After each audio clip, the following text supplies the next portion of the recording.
Geometric distribution आज हम start करेंगे, ठीक है। ज्योमेट्रिक डिस्ट्रीब्यूशन हम कहते हैं किसको हैं? ज्योमेट्रिक डिस्ट्रीब्यूशन बेसिकली एक प्रोबेबिलिटी का ही एक सब मजीद एक एक्स्ट्रा टॉपिक है। इसमें हमने बाइनोमियल डिस्ट्रीब्यूशन पढ़ा था, नॉर्मल डिस्ट्रीब्यूशन पढ़ा था, अब हम ज्योमेट्रिक डिस्ट्रीब्यूशन पढ़ेंगे। ज्योमेट्रिक डिस्ट्रीब्यूशन हम उन केसेस में पढ़ते हैं जहाँ पर जो है ना क्या कहते हैं कोई एक सर्टेन इस तरह का आपके पास इवेंट्स होते हैं कि जब तक पहला प्रोबेबिलिटी सक्सेस ना आए हम एक चीज़ को रिपीट करते रहेंगे। जैसे कि लूडो का गेम होता है, लूडो का गेम जो होता है उसमें जब तक पहली मर्तबा 6 नहीं आ जाता उस बंदे की बारी नहीं चलना शुरू होती ना, ठीक है ना। तो अब बेसिकली अगर मुझे उसमें निकालना हो कि भाई कहते हैं कि नॉर्मली एक प्रोबेबिलिटी निकालनी हो कि कितनी ट्रायल्स के बाद इसका पहला 6 आएगा, ठीक है। अब इस केस में जो है ना ज्योमेट्रिक डिस्ट्रीब्यूशन इस्तेमाल होता है। जैसे कि अगर मैं ये कहता हूँ कि भाई फाइंड द प्रोबेबिलिटी ऑफ, क्या बोलते हैं, अब प्रोबेबिलिटी ऑफ सक्सेस क्या होगी? एक डाइस पे 6 कितने होते हैं? एक होता है। टोटल कितने होते हैं? 6। प्रोबेबिलिटी ऑफ सक्सेस इज 1/6, ठीक है। फेलियर की प्रोबेबिलिटी क्या होगी? 1 - 1/6 यानी कि 5/6। अगर मैं कहता हूँ कि भाई अगर प्रोबेबिलिटी निकालो कि भाई probability of x is equals to 3, इसका मतलब क्या है कि तीसरी बारी में इसका क्या है? 6 आए। तीसरी बारी में 6 आने के लिए पहली दो बारियों में क्या आना चाहिए? 6 नहीं आना चाहिए। मतलब ये है कि q की पावर 2 होनी चाहिए मल्टीप्लाई बाय p की पावर 1। फेलियर 2 मरतबा आना चाहिए और सक्सेस कितनी मरतबा आएगा? 1 मरतबा। यही चीज़ फॉर्मूले के जरिए इन्होंने बता दी है। If probability of x is equals to r है तो q के ऊपर पावर क्या आ जाएगी? r-1 और p के ऊपर पावर 1। देखो फिर से रिपीट कर रहा हूँ कि भाई अगर मैं बोल रहा हूँ probability of x is equals to 3, x is equals to 3 का मतलब क्या? तीसरी बारी में 6 आ जाए।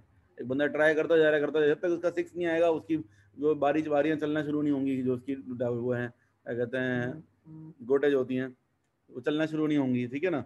तो अब जब तक पहला 6 नहीं आएगा तो प्रॉब्लम ये है कि हमें प्रोबेबिलिटी निकालनी कि कितनी कौन सी बारी में पहला 6 आए। अगर मैं कहता हूँ तीसरी बारी में पहला 6 आ रहा है, इसका मतलब क्या है? पहली दो बारियों में 6 नहीं आएगा। इसका मतलब है कि Q square multiply P. Q square क्यों? क्योंकि देखो पहले दो बारियों में नहीं आना चाहिए, इसका मतलब है जो क्यू है फेलियर आएगा ना 2 मरतबा।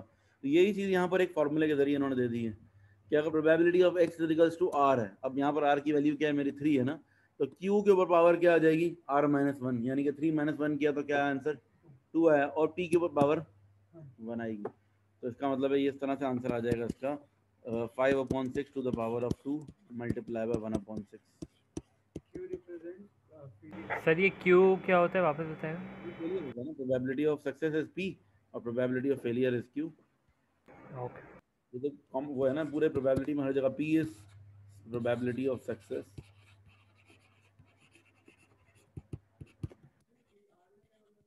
r is probability short form में, q is probability of failure. मतलब ये इस्तेमाल ही वहां पर होता है जहां पर जो है ना क्या कहते हैं certain number r is the certain number of times until first success comes, ठीक है ना। अगर आप यहाँ पर देखो इसके अंदर बिल्कुल स्टार्टिंग में इन्होंने बताया हुआ है ये बात जो है ना क्या कहते हैं लिखी हुई है।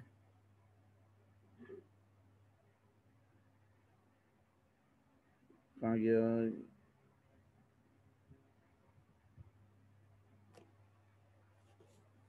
ठीक है ना, यहाँ पर देखो ये लिखा हुआ है सारा कि भाई इंट्रोडक्शन दिया हुआ है इन्होंने ज्योमेट्रिक डिस्ट्रीब्यूशन का। Some children's game includes having to throw a 6 on your turn to be able to start moving on the board. It can be hugely frustrating when you have to wait while others are already moving. मतलब जैसे कि ludo में होता है कि भाई एक बंदे का अब तक 6 नहीं है, बाकी सबका आ गया, वो निकले जा रहे हैं। कोई किसी ने तो आधा जो है वो बोर्ड पार कर लिया होता है और एक बंदा बेचारा अंदर घर में बैठा हुआ अपना, जबकि 6 नहीं आ रहा उसका, ठीक है। अब बोल रहे हैं कि भाई जो भी मसला है इसका मैथमेटिक्स क्या होगा, मैथमेटिकली कैसे इसको सॉल्व करेंगे। तो ये बताया गया है ज्योमेट्रिक डिस्ट्रीब्यूशन में। बोला हुआ है the likelihood of needing one throw is 1/6, but what happens after that? If I get started on the second throw I know I did not get a 6 on the first throw. Second throw पे 6 आने के लिए first throw पे नहीं आएगा, ठीक है। तो इस तरह से जब तक ये 6 पहला वो नहीं आया था सक्सेस, जब तक जो है वो फेलियर चाहिए होगा। तो यही चीज़ ज्योमेट्रिक डिस्ट्रीब्यूशन एक उन्होंने फार्मूला बना दिया। मतलब आज से पहले भी हम ये कर रहे थे लेकिन बगैर फार्मूले के, ठीक है। कोई इतनी खास नई चीज़ नहीं है, थोड़ा बहुत बस ये कि थोड़ी आसानी ही कर देते हैं कि मतलब कभी कभार कुछ और सिचुएशंस भी हैं जिसमें थोड़ी सी इन्होंने आसानी कर दी है हमारे लिए। इतना इन्होंने बोल दिया ई ऑफ एक्स क्या है, अगर आपको वो निकालना है मीन निकालना, ई ऑफ एक्स का मतलब होता है मीन, तो उसका फॉर्मूला है 1/p। आसान कर दिया, क्योंकि देखो अनलिमिटेड थ्रोज हैं, अनलिमिटेड थ्रोज में आप कितना करोगे, तो उन्होंने इसका आसान कर दिया कि अनलिमिटेड थ्रोज पे अगर आप जाते हो ना, तो उनका जो मीन बनेगा वो क्या बनेगा, वो 1/p। वरना आपको क्या करना पड़ेगा, x की वैल्यू 1, अगर मैं इसका प्रोबेबिलिटी डिस्ट्रीब्यूशन टेबल बनाऊं तो x की तो r की तो अनलिमिटेड वैल्यूज हो सकती हैं, पहली बारी पे आ जाए या कभी आए ना, अनलिमिटेड वैल्यूज भी आ सकती हैं। उन सब की प्रोबेबिलिटी, अगर मुझे इसका प्रोबेबिलिटी डिस्ट्रीब्यूशन टेबल बनाने जाऊं मैं, तो r की वैल्यूज क्या होंगी, 1 2 3 4 एंड सो ऑन, खत्म ही नहीं होंगी कभी। अगर मुझे प्रोबेबिलिटी कैलकुलेट करनी हो तो क्या होगा, n sigma x P, sigma x P होगी प्रोबेबिलिटी तो उसकी। अब मेरे पास जो है मतलब एक्स और वो मतलब अनलिमिटेड वैल्यूज होंगी उसकी, तो हर एक को प्रोबेबिलिटी से मल्टीप्लाई करूँ, तो इन्होंने आसान तरीका दे दिया ना, क्या एक फार्मूला दे दिया कि इसका फार्मूला क्या है हमारे पास, सिंपल क्या है, 1/p। फिर उसके बाद जो है एक और बात क्या बताई हुई है कि probability of X is greater than R. अच्छा, अब एक बात तो ये हो गई कि भाई x इक्वल टू 3 है तो आपने निकाल लिया, अगर ये probability of x is greater than 6, greater than 6 का मतलब क्या है कि शुरू के जो है कहते हैं ये 6 नंबर्स में तो फेलियर ही आएगा, उसके बाद कभी भी सक्सेस आए वो हमें नहीं पता, लेकिन शुरू के 6 नंबर्स में क्या आएगा, फेलियर। तो बस ये तो फिर इसकी प्रोबेबिलिटी ये हो जाएगी, ये प्रोबेबिलिटी क्या होगी, फेलियर 5/6 की पावर 6। उसके बाद हम सक्सेस, सर ये वापस बताएगा ये? ये वाला तीसरा फॉर्मूला बता रहा हूँ मैं, थर्ड फॉर्मूला क्या है कि if probability of x is greater then r, मतलब इन्होंने ये बोला है कि बताओ कि भैया x is greater then r है, इसका मतलब क्या है, x इज ग्रेटर देन 6 है, अगर लेट से r की वैल्यू 6 कंसीडर कर लेते हैं, कि मतलब 6 थ्रोज के बाद वो उसका सक्सेस आएगा, तो फर्स्ट 6 थ्रोज में तो क्या होगा, इसका मतलब फेलियर ही होगा। तो बस मतलब 6 थ्रोज में तो फेलियर ही होगा, उसके बाद 7वें पे हो चाहे 8वें पे हो 9वें पे हो, किसी पे भी हो सकता है, ठीक है ना, लेकिन ये बस आंसर आप निकाल लो तो ये आंसर है इसका, दैट्स इट। मतलब 7वें पे भी हो सकता है, 8वें पे, 9th पे भी, इस तरह करते करते अनलिमिटेड वैल्यूज तक जाओगे, तो वो तो क्या कहते हैं, उन सब का आंसर ये यही होगा बस। हाँ, इन्होंने एक फॉर्मूला दे दिया कि भाई ग्रेटर देन जब भी आ जाएगा ना तो आपने ये करना है, किसी भी चीज के ग्रेटर देन की प्रोबेबिलिटी निकालनी है तो आप क्या कर लोगे, आप बस क्यू की फेलियर की पावर वो रख दोगे। फिर एक और बात ये बोल दी है कि probability of x is equals to r but r is greater than 3, इसका मतलब क्या है, ये मैं एग्जांपल दे रहा हूँ साइड पे जो सॉल्व कर रहा हूँ, ठीक है, नंबर 1 की एग्जांपल है, ठीक है, ये नंबर 3 की एग्जांपल है, ठीक है। अच्छा, नंबर 4 की एग्जांपल क्या है कि बोल रहे हैं probability of x is equals to 10 but given that x is greater than 6। अब ये बोल रहे हैं कि भाई बताओ कि ना 10th बारी पर उसका जो है वो सक्सेस आए, लेकिन ये भी साथ में बोल दिया कि तो कंफर्म है कि शुरू की 6 बारियों में तो आया ही नहीं है। अब शुरू की 6 बारियों में कंफर्म है तो शुरू की 6 बारियां क्या हो चुकी हैं, 6 बारियां वो कर चुका है, गिवन दैट का मतलब है 6 बारियां ऑलरेडी हो चुकी हैं, तो इसका मतलब क्या है, हम ये 10 बारियां नहीं कंसिडर करेंगे, हम अब 7वीं बारी को पहली काउंट करेंगे, तो 6 बारियां तो ऑलरेडी हो चुकी हैं, उनको फेलियर नहीं लेंगे क्योंकि वो तो ऑलरेडी हो चुकी, उनकी तो सर्टेन हो गई ना वैल्यू। प्रोबेबिलिटी हमेशा फ्यूचर के लिए कैलकुलेट की जाती है, जो भी चीज़ गिवन दैट होती है ना, इसका मतलब है वो तो हो गया पास्ट में। तो इस वजह से इसमें क्या रूल है कि x इजिकल्स टू क्या कर लेंगे, r माइनस के, यानी कि x, इसका मतलब probability of x equals to 10 minus 6, यानी कि probability of x equals to 4, हमें x इजिकल्स टू 4 की प्रोबेबिलिटी कैलकुलेट करनी है। अब x इजिकल्स टू 4 की प्रोबेबिलिटी निकालने का तो सबसे आसान तरीका है ना, पहले वाले पे आ जाओ, क्या हो जाएगा, q की पावर 3 मल्टीप्लाई बाय p, सही है। तो मतलब ये 4 इसके मेन फार्मूलाज हैं जो इसमें बार बार यूज होंगे आपके, ठीक है, इजी हैं, थोड़ी सी प्रैक्टिस करेंगे इंशाल्लाह आप लोग जो छोटी मोटी कन्फ्यूजन है वो खत्म हो जाएंगी। ये क्वेश्चन जरा पास्ट पेपर के, ये पास्ट पेपर तो नहीं है, बेसिकली ये एक बुक से मैंने एक्सट्रैक्ट किए हैं क्वेश्चन, तो ये हम सॉल्व करते हैं अभी, ठीक है। एक्स फॉलो ज्योमेट्रिक डिस्ट्रीब्यूशन, और ये जो ब्रैकेट में दिया हुआ ना ये p है, प्रोबेबिलिटी ऑफ सक्सेस है 0.75, तो प्रोबेबिलिटी ऑफ फेलियर क्या होगा 0.25, क्वेश्चन नंबर 1 कर रहे हैं हम। अच्छा भाई, हमें क्या बोला हुआ है, probability of x is equals to 2, x is equals to 2 का मतलब क्या है, रूल क्या होता है, q की पावर 1 मल्टीप्लाई p की पावर भी 1 हो जाएगी इंटू 0.75, ठीक है।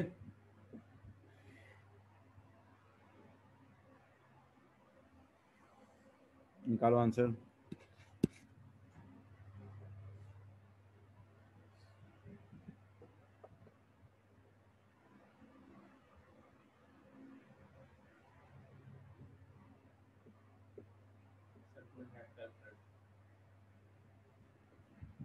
P R is probability, P कर देता हूँ, चलो हर जगह पी हो जाए, एक ही हो जाए ताकि, ठीक है। ये एक और क्या है, देखो probability of X is lesser than और इक्वल्स टू आर अगर होगा तो क्या करेंगे, 1 minus probability of X is greater than are.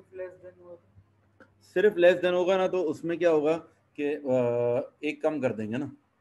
अगर सिर्फ लेस देन होगा ना तो फिर रुको ये बता देता हूँ मैं, X is less than R है अगर, ठीक है, तो इसका मतलब क्या है, 1 अगर मैं बोलूँ लेस देन आर का मतलब है एक्स इज लेसर देन और इक्वल्स टू आर माइनस 1। अगर मैं बोलूँगा एक्स इज लेसर देन 4, इसका मतलब क्या है, एक्स इज लेसर देन और इक्वल्स टू 3, क्योंकि इसमें डेसिमल में तो वैल्यू होती नहीं है, नंबर ऑफ ट्रायल्स है ना, नंबर ऑफ ट्रायल्स डेसिमल में तो नहीं होते कभी भी। तो लेसर देन 4 का मतलब क्या है, लेसर देन और इक्वल्स टू 3, तो उसका क्या हो जाएगा, 1 minus x is greater than 3, ठीक है। अब देखो ना ये इतना मुश्किल नहीं है वैसे, सिंपल सी बात है कि देखो अगर आप यू बनाने जाएंगे ना तो बहुत सारे बन जाएंगे, अगर आप वैसे कॉमन सेंस यूज करो ना अपना, ताकि फॉर्मूले कम रहे, आपके फॉर्मूले बेसिक चंद ही हैं। अगर हम यूज हर चीज को एक नया फार्मूला बना देंगे तो कैसे हर केस का एक नया फार्मूला बन जाएगा, ऐसा नहीं करना, ठीक है ना। अब आप देखो ना कि ये कहते हैं अगर X is lesser than R है, ठीक है, लेसर देन आर जब बोला हुआ है तो देखो लेसर देन का हमारे पास कोई फार्मूला नहीं निकालने का, हमारे पास फार्मूला हमेशा किसका निकालने का है, ग्रेटर देन का फार्मूला है, ठीक है। तो अगर लेसर देन आर बोला हुआ है ना, इसका मतलब है लेसर देन और इक्वल्स टू करेंगे तो क्या हो जाएगा, आर माइनस 1 हो जाएगा, एक कम हो जाएगा। तो बस अब लेसर देन और इक्वल्स टू आर माइनस 1 के लिए हम क्या करेंगे, यही वाला फार्मूला लगा देंगे, ये 1 माइनस ग्रेटर देन जो है कहते हैं आर माइनस 1। अगर लेस देन और इक्वल्स टू होगा तो आपको माइनस मतलब ये कि आर माइनस 1 करना पड़ेगा ना, ठीक है। क्या क्वेश्चन सॉल्व करते हुए ना आहिस्ते आहिस्ते समझ आ जाएंगी चीजें, मिलती तो है, ये सारे नहीं, मुझे नहीं पता, ये चेक करूंगा मैं ये सारे होते हैं या नहीं होते, लेकिन मैं कह रहा हूँ उस वक्त अभी तुम लोग थोड़े से क्वेश्चंस करोगे तुम लोग को याद हो जाएंगे फार्मूलाज। निकालो आंसर क्या आ रहा है इसका, फर्स्ट वाले कैलकुलेटर हाथ में रखो, कैलकुलेटर जल्दी जल्दी फास्ट, कोई ना कोई तो निकाल ले।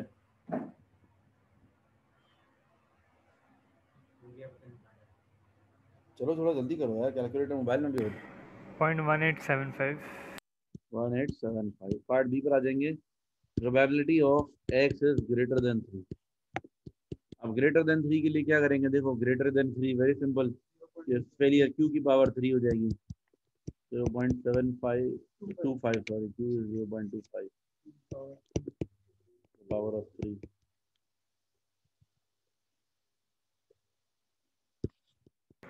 0.0152625 दिया है एंड में आगे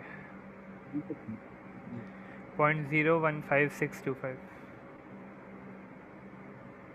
Number 2, if x follows a geometric distribution with mean is 0.2, oh, sorry, probability of success p is 0.2, q क्या होगा 0.8 होगा, आपको क्या निकालना है, x इज इक्वल्स टू 2। अगर x इज इक्वल्स टू 2 निकालना है बस क्या होगा, सिंपल q की पावर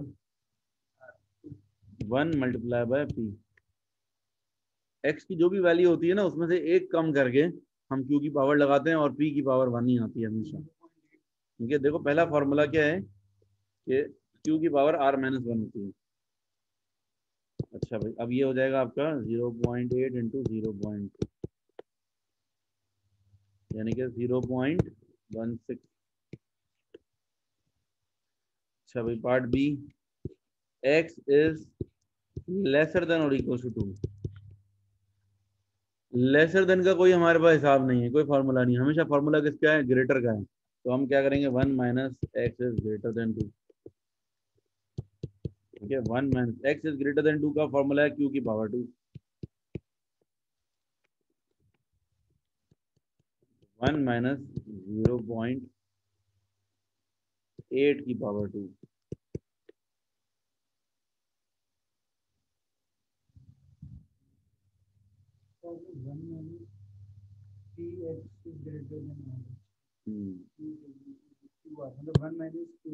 हाँ 6 4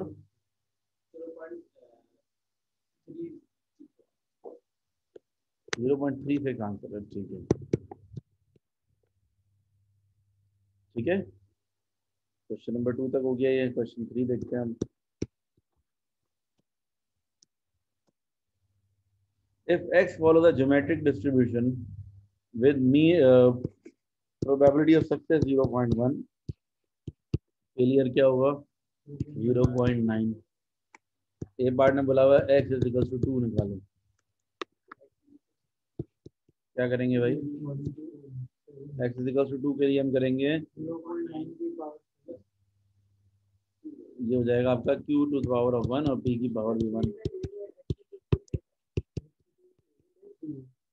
ओह सॉरी, अच्छा मैंने देखा नहीं, सॉरी, मैंने इस वाले का ले लिया।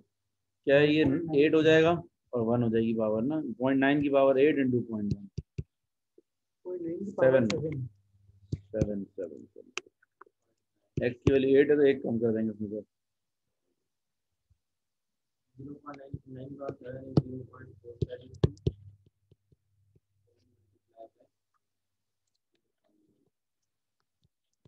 0.4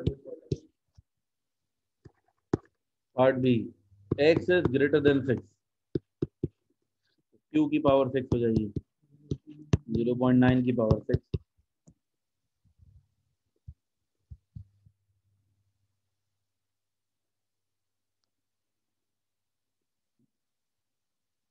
ठीक है, 0.9 की पावर 6।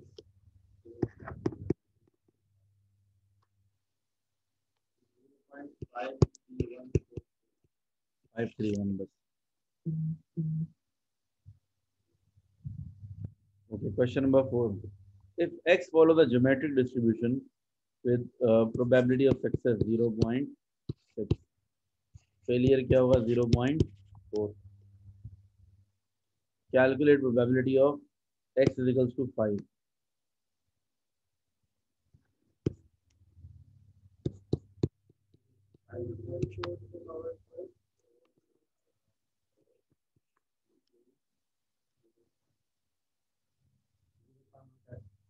तो ये हो जाएगा इसके लिए q की पावर 4 इंटू p।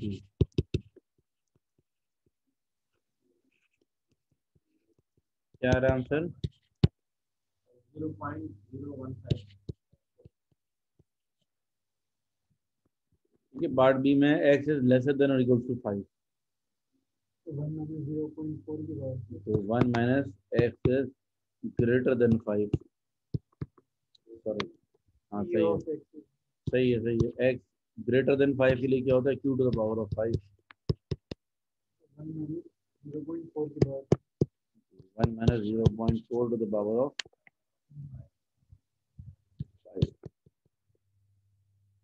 5।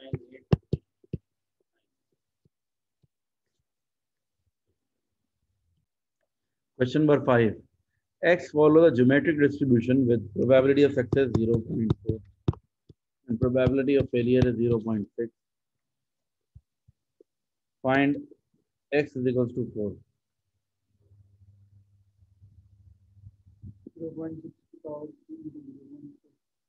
तो ये हो जाएगा आपका, क्या कहते हैं, x is equals to 4 के लिए q की पावर 3 इंटू p।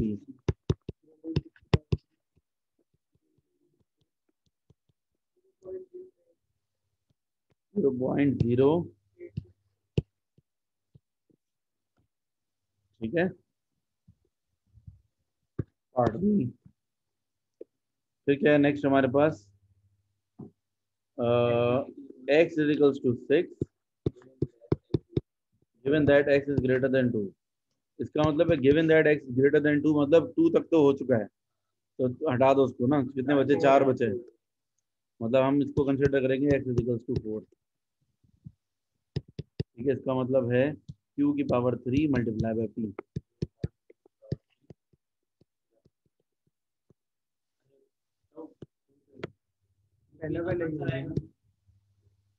हाँ यही आ जाएगा 0.8। 0864।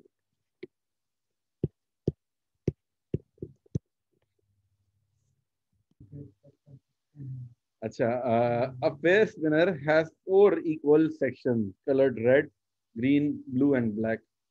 It is spun until it lands on a green. What is the probability that it takes more than 4 spins to go for the to see green for the first time? एक spinner है तो घुमाते जाओ जब तक green नहीं आएगा तब तक आप घुमाते हो, ठीक है। तो ये इनका एक गेम बनाया बच्चों ने। अब बोला ये स्पिनर हम घुमाएंगे, जब तक ग्रीन आ गया तो बंदा जीत गया, चलो भाई जाओ। तो अब क्या होगा कि इन्होंने बोला हुआ है कि नहीं, ग्रेटर देन 4 नहीं है, बोला हुआ है what is the probability that it takes more than 4 spin. Success की प्रोबेबिलिटी क्या है? सक्सेस 1/4 है। ये 4 कलर है ना, 4 इक्वल सेक्शन है जी, 0.25 है इनके। क्यू है 0.75। अब आपको दिया हुआ क्वेश्चन बोला हुआ X is greater than 4, Q to the power of 4 हो जाएगा।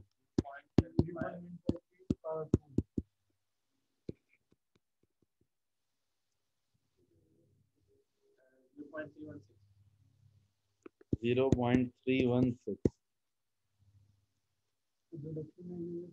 A production has a 3% defect rate. Items are inspected at random. What is the probability that no defects are found after 50 items has been inspected? So वही x is greater than 50. एक second, नहीं greater than 50 है ना, given that नहीं है, ये भी 3% defect rate है ना, प्रोबेबिलिटी सक्सेस 0.03 है, फेलियर है 0.97, नो डिफेक्ट्स आर फाउंड, यानी कि x इज ग्रेटर देन 50 है, q to the power of 50।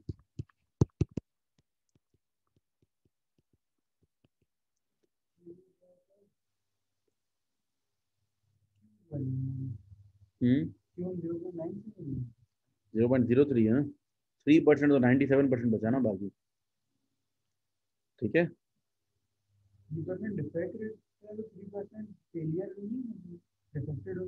Defected होना यहाँ पर सक्सेस है, देखो ना, no defects are found after 50, शुरू के 50 तक कोई डिफेक्ट नहीं मिला हमें, तो मतलब सक्सेस है ना। डिफेक्ट होना, डिफेक्ट मिलता तो 5वें पे डिफेक्ट मिल जाता तो सक्सेस, मतलब यहाँ पर जिस चीज की बात, जिस चीज के बारे में बात हो रही होती है वो सक्सेस होती है, प्रोबेबिलिटी ऑफ सक्सेस, ठीक है ना। सक्सेस का मतलब हमेशा अच्छा नहीं होता, तो एक बंदा डिफेक्ट ही ढूंढने के लिए आया है तो उसके लिए सक्सेस इस डिफेक्ट ढूंढ मिल जाए उसको।